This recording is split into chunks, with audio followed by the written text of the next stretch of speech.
जय हिंद साथियों। देखिए आपका कल बीपीएससी ने टीजीटी और पीजीटी का आपका आंसर की जारी किया था और उसमें आपका कुछ प्रश्नों का आपका आंसर गलत दिया था। आज हम इसे एनसीईआरटी के प्रूफ के साथ आपको दिखाएंगे कि किन प्रश्नों का पर आपको ऑब्जेक्शन करना है और किन प्रश्नों का आंसर आपका चेंज हो सकता है। तो चलिए हम स्टार्ट करते हैं। देखिए आपका ये क्वेश्चन आपका यानी ये आपका हिस्ट्री का क्वेश्चन नंबर आपका 35 है। क्लास ये आपका 9 to 10 का है। एसएसटी में आपका ये क्वेश्चन पूछा गया था क्लास 9 to 10 में कि ममलुक यानी दास वंश का अंतिम शासक कौन था। तो इसका आंसर बीपीएससी ने दिया है आपका कैक्युबाद, जबकि इसका आंसर होगा क्यूमर्स। ठीक है, इसका आंसर आपका ऑप्शन ए होगा। अब चलिए हम इसका प्रूफ देखते हैं कहाँ पर इसका प्रूफ है। तो आप देखिए, ये आप देख सकते हैं, ये आपका ये जो है ये आपका एनसीईआरटी का है, ध्यान रखिएगा। ये आपका क्लास 11th का एनसीईआरटी का है। ठीक है, क्लास 11th का आपका एनसीईआरटी का चैप्टर नंबर आपका 7 का है। ठीक है, लेकिन ये आपका ओल्ड एनसीईआरटी में मिलेगा, ध्यान रखना। ये आपका जो है प्रूफ ये आपका ओल्ड एनसीईआरटी का है। तो आप ओल्ड एनसीईआरटी क्लास 11th का देखिए, क्लास 11th का और चैप्टर नंबर 8 को देखिए, तो आपका इसमें ये प्रूफ मिल जाएगा। अब चलिए इसमें देखते हैं क्या लिखा गया है। अब यहाँ पर देखिएगा क्या लिखा है, मामलुक वंश का अंत। क्या लिखा है, मामलुक वंश का अंत। अब देखिए, राजकुमार मोहम्मद के बेटे कायखुसरो को अपना उत्तराधिकारी नामित करने के बाद 1286 में बलबन की मृत्यु हो गई, लेकिन उसके सामंतों ने उनके अन्य पौत्र कैकुबाद को राजगद्दी पर बैठा दिया। जल्द ही उनके स्थान पर उसके बेटे कैमूर, देखिए इसका नाम कहीं कैमूर आता है और आपका क्यूमर्स, कहीं पर क्यूमर्स लिखता है। ठीक है, कैमूर भी लिखता है और कहीं क्यूमर्स भी लिखता है। तो कैकुबाद के राजगद्दी पर बैठने के बाद उनके स्थान पर उसके बेटे क्यूमर्स का राजगद्दी संभाली थी। ठीक है, जो 3 महीने से कुछ अधिक समय तक ही राजगद्दी पर रहा।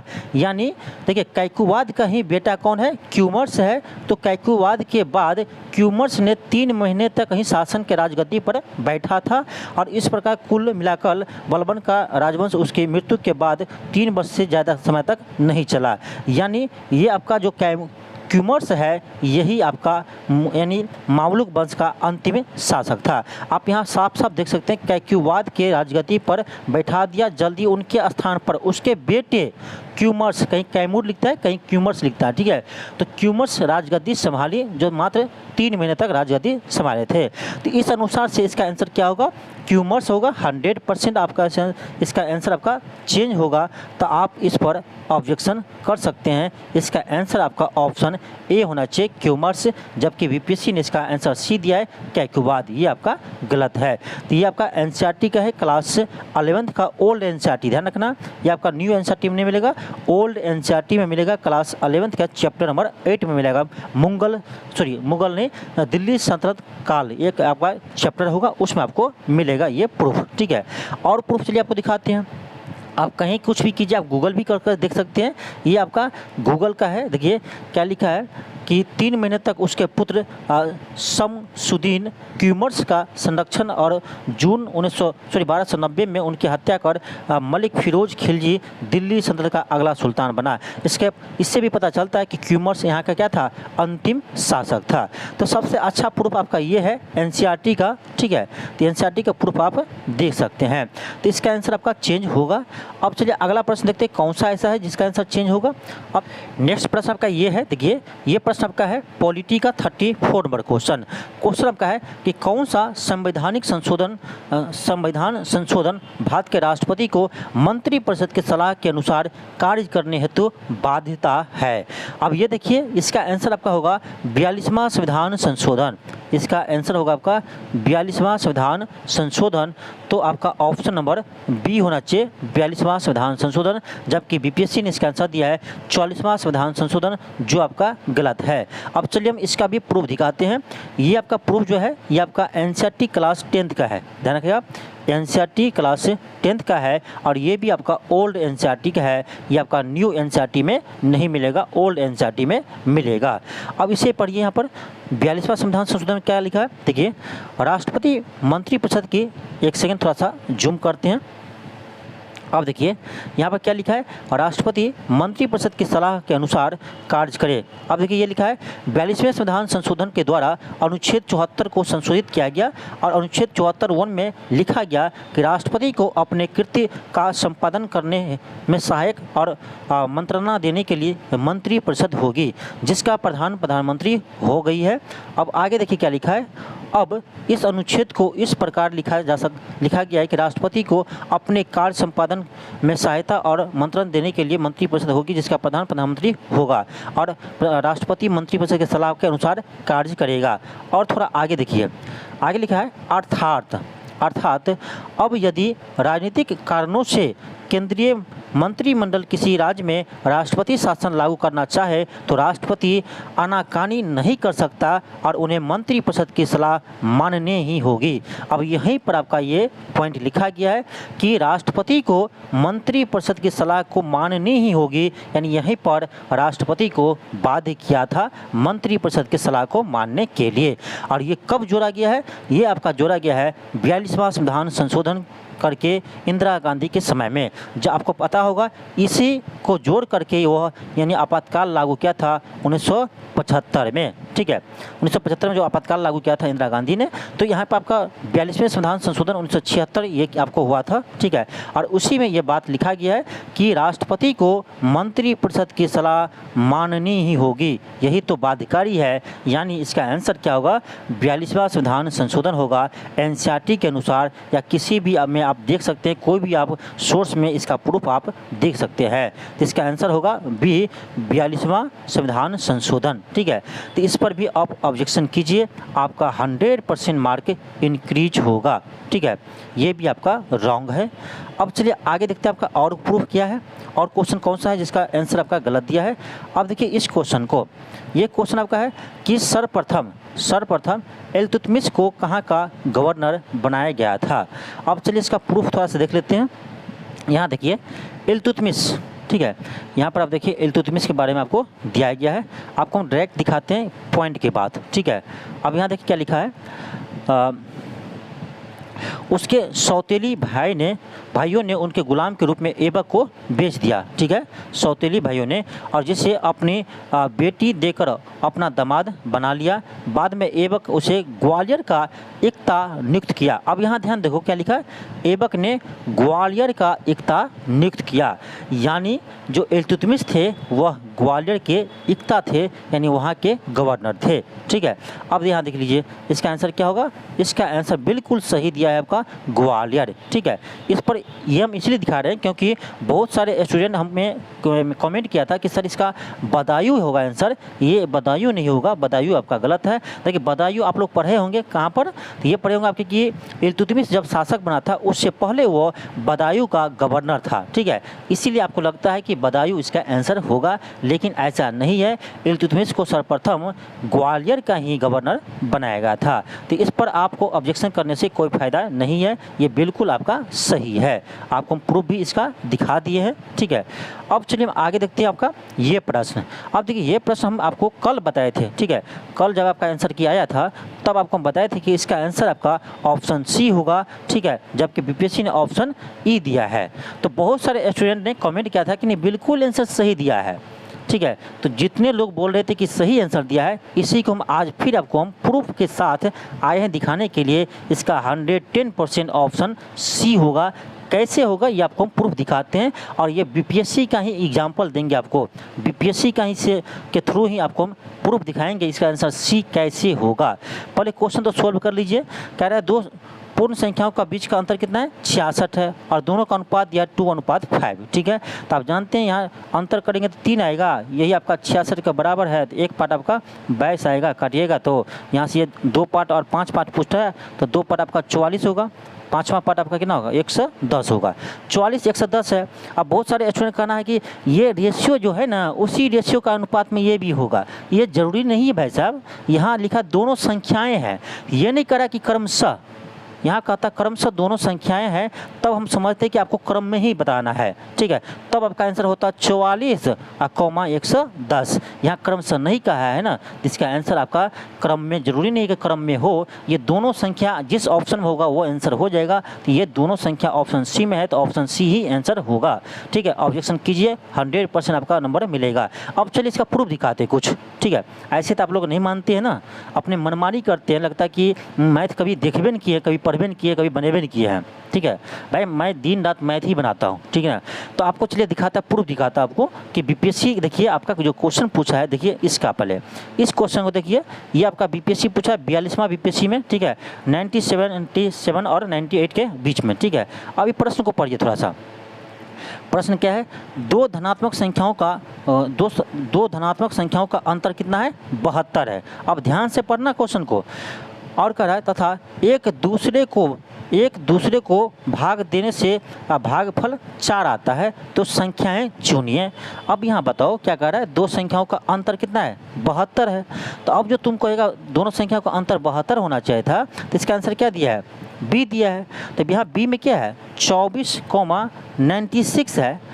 तो यहाँ दोनों संख्या को अंतर जो करेगा तुम, तो इसका मतलब पहली संख्या को बड़ा लेगा, दूसरी संख्या को छोटा लेगा। तो अब माइनस करो तो 24 में से 96 का माइनस करो तो कितना आ रहा है, तो ये आपका आ जाएगा माइनस में 72 आ जाएगा। तो क्या यहाँ पर बीपीएससी का आंसर गलत नहीं है तुम्हारे अनुसार? क्रम में होना चाहिए ना। क्या कह, दो संख्याओं का अंतर कितना है, 72 है। तो यानी बड़ा संख्या पहले होना चाहिए था भाई, दूसरा छोटा संख्या बाद में होना चाहिए, तब तो आपका अंतर 72 आएगा पॉजिटिव में, ठीक है। तो इस क्वेश्चन के आंसर ऑप्शन बी दिया है बीपीएससी ने। और चलो ठीक है, ये तो देख लिया। दूसरा देखो, एक दूसरे, क्या लिखा है, एक को दूसरे से भाग देने पर, ठीक है, एक को दूसरे से, ऑप्शन क्या दिया है, बी दिया है, ठीक है। ये 24 है, ये 96 है, ठीक है। करा कि पहला को दूसरा से भाग देने पर, ठीक है, एक को दूसरे से भाग देने पर, भाग दो तो 24 पहले दिया है, 96 बाद में दिया है, भाग दो तो क्या आ रहा है, 1/3 आ रहा है। क्वेश्चन, सॉरी 1/3 नहीं, 1/4 आ रहा है, 1/4 आ रहा है, जबकि क्वेश्चन में क्या आ रहा है, 4 आना चाहिए था। तो उस अनुसार से बीपीएससी का आंसर ये गलत है। कुछ भी मत बोलो, ठीक है। आपको यहाँ प्रूफ दिखा दिया हम कि ये जब तक क्रमशः यहाँ नहीं लिखा रहेगा तो ये क्रम में होना जरूरी नहीं है, ठीक है। तो जब बीपीएससी ने यहाँ पर इसको सही माना है, तो यहाँ पर क्यों नहीं मान सकता है सही, बताओ। अब तो तुमको प्रूफ मिल गया। बहुत कल से कुदक रहे थे कि प्रूफ दिखाइए, प्रूफ दिखाइए, दिखा दिए प्रूफ तुमको। ये को चलो एक प्रूफ दिखा और, चलो तुमको दिखाते हैं ये कैसे हम प्रूफ बताइए तुमको। यहाँ जरूरी है, देखिए यहाँ क्रम से होता ना तो आपका 96 पहले होता और 24 बाद में होता, ठीक है। तो ये इसका आंसर होता तुम्हारे अनुसार, लेकिन बीपीएससी क्या दिया है, तो 24 पहले दिया है, 96 बाद में दिया है। क्यों? क्योंकि यहाँ नहीं लिखा है क्रमशः, तो क्रम में क्यों होगा इसका आंसर, जरूरी है क्रम होगा, नहीं होगा। तो ये यहाँ यदि बीपीएससी का सही है तो यहाँ भी बीपीएससी को चेंज करना होगा, इसका आंसर ऑप्शन सी होगा, ठीक है। अब देखिए, आप जो ऑब्जेक्शन करेंगे तो इस क्वेश्चन को आप ले सकते हैं इसके रेफरेंस के रूप में कि बीपीएससी ने, आप ही का प्रश्न है, आप ही ने इसका आंसर यहाँ पर भी दिए हुए हैं, यानी 24,96, जबकि आपके अनुसार 96,24 होना चाहिए था यहाँ पर। लेकिन आप जब बीपीएससी यहाँ पर भी दिए हैं तो यहाँ पर क्यों नहीं आप दे सकते हैं? जब यहाँ क्रम नहीं देखे हैं तो वहाँ क्रम क्यों देखेंगे, ठीक है। तो इसको आप रेफरेंस ले सकते हैं ऑब्जेक्शन करने में। अगला प्रश्न देखिए, चलिए अब देखिए ये प्रश्न आपका ये नहीं पूछा है, बीपीएससी टीचर 24/8/2023 यानी TRE 1 में ये क्वेश्चन पूछा गया था, ठीक है। अब यहाँ देखो क्वेश्चन क्या कर रहा है, प्राथमिक में उसके हिस्से के क्रमशः है, यहाँ क्यों क्रमशः लगाया है? अब देखो यहाँ जब क्रमशः लगाया है तो यहाँ क्या लिखा था, सुरेश और शशि। तो पहले हम देखेंगे सुरेश का धनराशि कितना मिला है, और आपका उसके बाद आपका शशि का देखेंगे कितना धनराशि मिला है। क्यों? क्योंकि यहाँ कह दिया है क्रमशः आपको बताना है। तो समझिए क्रमशः का मतलब क्या होता है, ठीक है। जब क्रमशः दिया रहेगा तब हम क्या करेंगे, जब नहीं दिया रहेगा तब क्या आंसर होगा। अब यहीं पर क्रमशः नहीं रहता ना, तो ये जरूरी नहीं आपका कि पहले 3400 होता, तो पहले आपका 2200 भी हो सकता था, ठीक है, बाद में भी आपका 3400 हो सकता था, ठीक है। लेकिन यहाँ पर क्रमशः लिख दिया है तो हम पहले सुरेश का धनराशि देखेंगे, बाद में शशि का देखेंगे, इसीलिए आपका बी दिया है आंसर। तो कुछ आप हवा में मत बोलो, कुछ आपका प्रूफ होना चाहिए, तभी कुछ कोई मानेगा। हम देखिए आपको प्रूफ और दिखाते हैं। देखो ये प्रश्न को ले लो, यहाँ पे देखो, यहाँ देखो हम क्वेश्चन नहीं दिखा रहे आपको, हम दिखा रहे हैं कि इसका भाषा को समझ आपको दिखा रहे हैं, ठीक है। यहाँ पर देखो क्या कर रहा है कि वृत्तों की त्रिज्याएं क्रमशः है, क्या कर रहा है, वृत्तों की त्रिज्याएं क्रमशः है। अब समझो क्रमशः इसका मतलब क्या हुआ कि पहले वाला का पहले बताएंगे, बाद वाले को बाद में बताएंगे, ठीक है। ये भी प्रश्न आपका देखिए टीआरई 1 में ही पूछा है। तो समझो क्रमशः का मतलब, ठीक है, क्रमशः का मतलब समझो। क्रमशः जब तक नहीं लिखाएगा तब तक हम क्रम में नहीं लिखेंगे, जरूरी नहीं कि क्रम में होगा, क्रमशः नहीं लिखा रहेगा तो। हाँ, क्रमशः लिखा है तो पहले वालों को पहले लिखना ही पड़ेगा और दूसरे वालों को बाद में लिखना ही पड़ेगा जब क्रमशः लिखेगा तो आपको हम 2 प्रूफ दिखा दिए, आपको ये दिखा दिए एक प्रूफ, ठीक है, और एक प्रूफ आपको ये दिखाए हैं, ठीक है। आपका 3 प्रूफ हम दिखा दिए एक क्वेश्चन के लिए, ठीक है। एक क्वेश्चन के लिए 3 प्रूफ दिखा दिए हैं कि कब आपका क्रम में होगा, कब आपका क्रम में नहीं होगा। इसका तो आपका ये तो बहुत सटीक इसका आपका ये बैठता है, ये क्वेश्चन जो है इसका आपका सटीक एग्जाम्पल बैठता है। जब यहाँ पर आप क्रम में नहीं लिखे हैं तब यहाँ पर आप बीपीएससी क्यों क्रम में आप दे रहे हो आंसर, आप प्रूफ बताओ क्यों दे रहे हो। जब पहले नहीं दिए तो अभी क्यों मान रहे हो, होता ही नहीं भाई। जब तक आपका क्रमशः नहीं लिखा रहता है तब से हम क्रम में नहीं लिखते हैं, ठीक है। जब तक आपका क्रम में नहीं लिखा रहेगा, क्रमशः नहीं लिखा है ना तो ये 2 संख्या जिस ऑप्शन में है वो आपका आंसर हो जाएगा, ठीक है।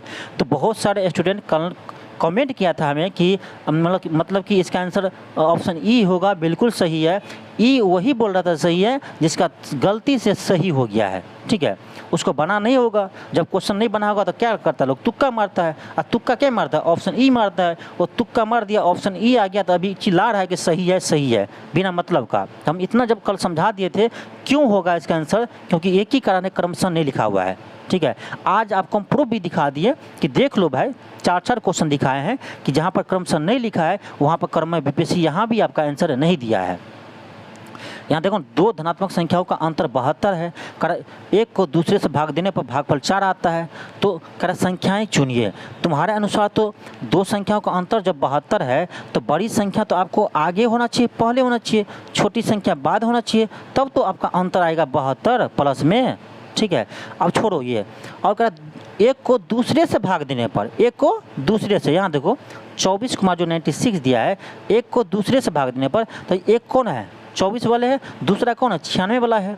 तो तुम 24 में 96 से भाग देगा ना, तो यहाँ तो आ रहा है तुम्हारा 1/4 क्वेश्चन के अनुसार, ऑप्शन के अनुसार, जबकि ये कह रहा है 4, तो तुम्हारा तो आंसर बी नहीं होना चाहिए था, 96,24 होना चाहिए था। तो कैसे हो गया, बीपीएससी ने कैसे इसका आंसर यहाँ भी दिया है, बिल्कुल भी सही है, क्योंकि यहाँ क्रमशः नहीं लिखा हुआ है तो हमको ज़रूरी नहीं है कि क्रमशः क्रम में ही लिखेंगे। अब तो समझ गया होगा। अब जो कमेंट करेगा इस पर कि सही है तो पक्का बुद्धू ही होगा, इसका मतलब उसको मैथ का कोई समझ नहीं है, क्योंकि हमने आपको 4 एग्जाम्पल आपको दिखा दिए हैं कि देखो क्रमशः नहीं लिखा है तो क्या आंसर इसका बीपीएससी ने दिया है, जब क्रमशः लिखा है तब बीपीएससी ने क्या आंसर दिया है, इसीलिए आपको हम ये एग्जाम्पल दिखाए हैं, ठीक है, इसीलिए आपको ये एग्जाम्पल दिखाए हैं। अब चलो जिसको समझना है समझो, लेकिन इस पर जिसका भी ऑप्शन जो सी लगाया है ऑब्जेक्शन जरूर कीजिएगा, इसका आंसर आपका 100% चेंज होगा। आप इस क्वेश्चन के लिए सुप्रीम कोर्ट तक जा सकते हैं। बीपीएससी के क्वेश्चन को रेफरेंस को लेकर के, ये बीपीएससी का ही क्वेश्चन पूछा हुआ है 42वां बीपीएससी में, तो इस क्वेश्चन के रेफरेंस के रूप में हम इसको सुप्रीम कोर्ट में घिस सकते हैं। बीपीएससी को ध्यान रखना, ठीक है। प्रूफ यदि तुम्हारे पास मिल जाए ना तो कहीं उसको ले जा सकते हैं, ठीक ना। सिर्फ हवा में मत बोलो, नॉलेज हो तभी बोलो, ठीक है। मैं मैथ दिन रात मैथ ही बनाता हूँ, ठीक ना, मैथ बड़ा चीज़ नहीं है। अब देखो ये क्वेश्चन है, ये क्वेश्चन कर आपका कि किसी शब्दकोश में लिखे छोटे अक्षरों को पढ़ते समय आप निम्न में से किस लेंस का पसंद करेंगे। अब देखो क्वेश्चन को ध्यान से पढ़ो, क्या करा, किसी शब्दकोश में छोटे अक्षरों को पढ़ने के लिए, तुमको पता है ये छोटे अक्षर को पढ़ने के लिए हम उत्तल लेंस का प्रयोग करते हैं, इतना तो नॉलेज होगा, क्योंकि उसे दूरदृष्टि हुआ होगा, ठीक है। तो उत्तल लेंस का प्रयोग करते हैं, ठीक है। अब उत्तल लेंस वाला ऑप्शन आपका देखो केवल ऑप्शन ए में है, ठीक है। और क्वेश्चन क्या कर रहा है, यहाँ देखो निम्न में से कौन सा लेंस पसंद करेंगे, निम्न में से जो आपको दिया है ऑप्शन उसमें से, तो उत्तल लेंस का तो आपका एक ही ऑप्शन है, तो इसका आंसर आपका ऑप्शन ए होना चाहिए, ठीक है। रुको, अभी अभी कमेंट मत करना कुछ, इसका आगे हम प्रूफ दिखाते हैं, ठीक है। आज हम प्रूफ के साथ आपके पास आए हैं, ठीक है। बिना प्रूफ के साथ हम आज नहीं बोल रहे हैं, तो आज कुछ तुम नहीं बोल सकते हो, ठीक है ना। अब देखो इसका प्रूफ दिखाते हैं। ये प्रश्न क्या किया है, बीपीएससी ने कॉपी किया है, ठीक है। लेकिन कॉपी तो किया है, लेकिन वो फंस गया कॉपी करके, ठीक है।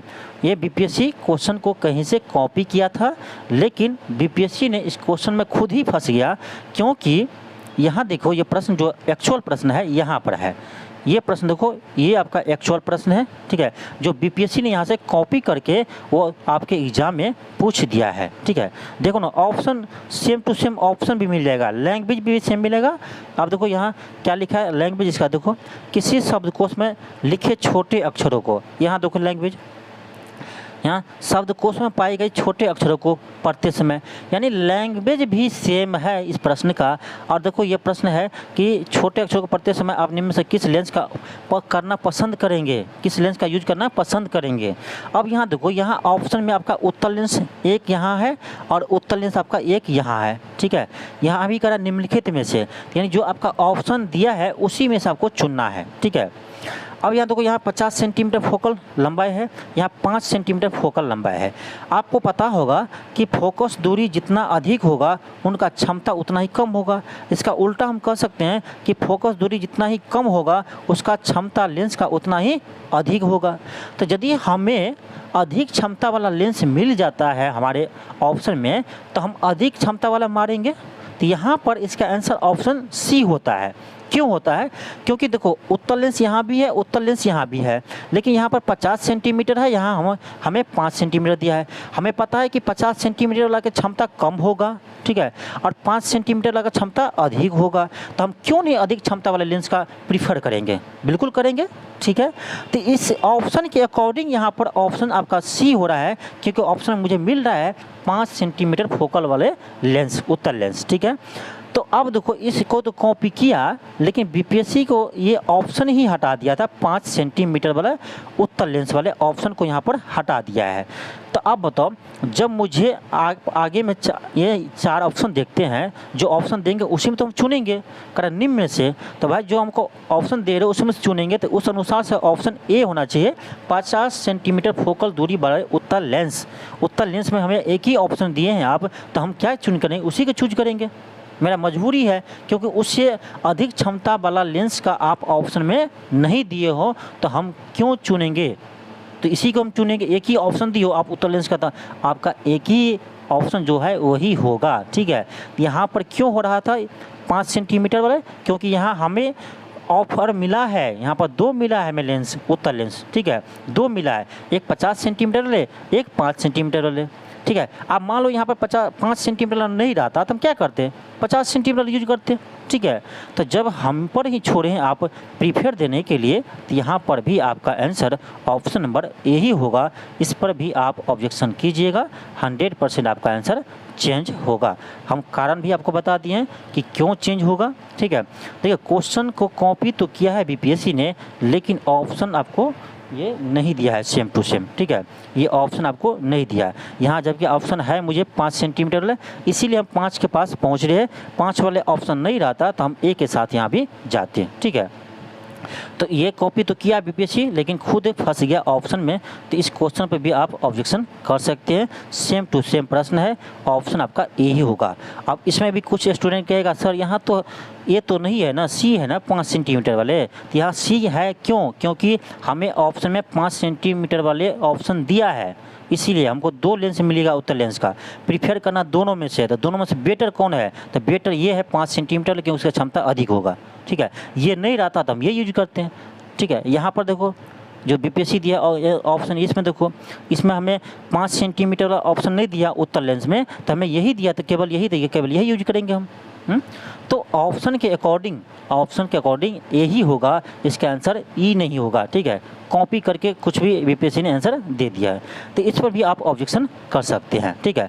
तो ये कुछ प्रश्न था जिसमें आपको प्रूफ के साथ हम बताए हैं कि आप ऑब्जेक्शन कीजिए तो आपका आंसर ज़रूर बदलेंगे, ठीक है।